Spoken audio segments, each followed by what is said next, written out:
चेला हो अरे पहले अपने नाम बताइदा पहले अपने नाम बताइदा कौने गुरु का चेला हो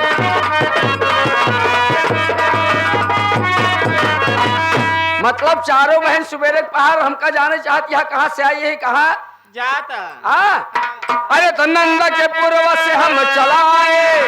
वही गांव में लगाए खेला हो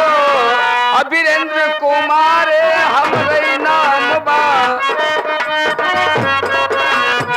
नाम वीरेंद्र हमरे बाटे भारत लाल का चेला हो नाम वीरेंद्र हमरे बाटे निहुरी लो निहुरी लो निहुरी लो निहुरी लो ये कर बिटिया तेनी मारे घरवा बैठे दानी होई जा अरे तो किसान का बिटिया खेत नहीं आवे अपराइन का बिटिया कटरई पान बनिया का बिटिया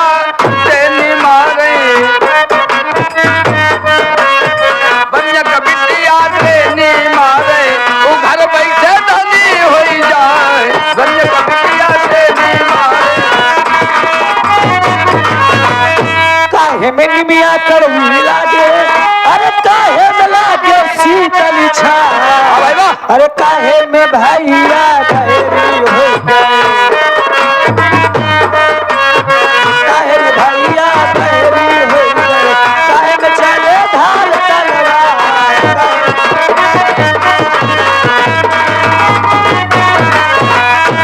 तो दुल्हन हमरो सुना अरे खाए में निमिया कड़वी लागे अब कैसे लागे शीतली छा हिस्सा में भैया बैरी होएगा हिस्सा में भैया बैरी होएगा दोनों ढाल चले तलवार हिस्सा में भैया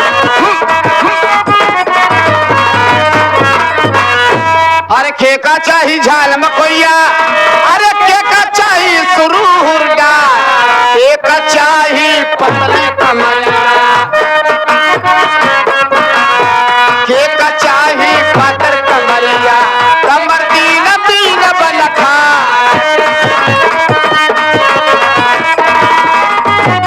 अरे तो बोकरी का चाही झाल में कोइया अपन का चाही शुरू हर डार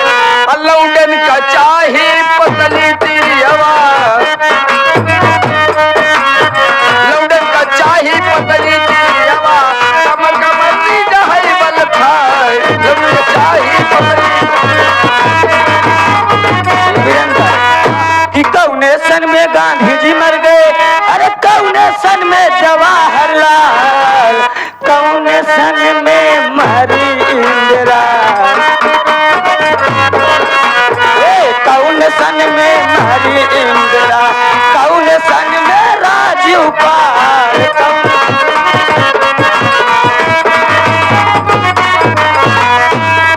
इन्हन चारों बहन हमका फंसावे चाहती हैं का हो और का लेकिन हम मेहरा मन से धोना वही हाँ ताले हमरो ले सुन काले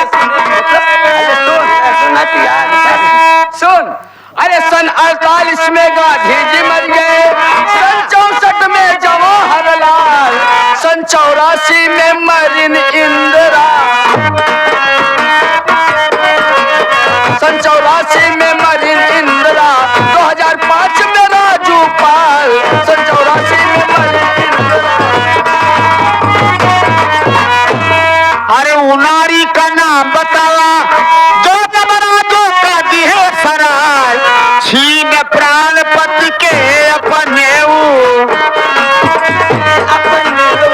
छीन प्राण पति के अपने फिर से तनिको दिए जियाए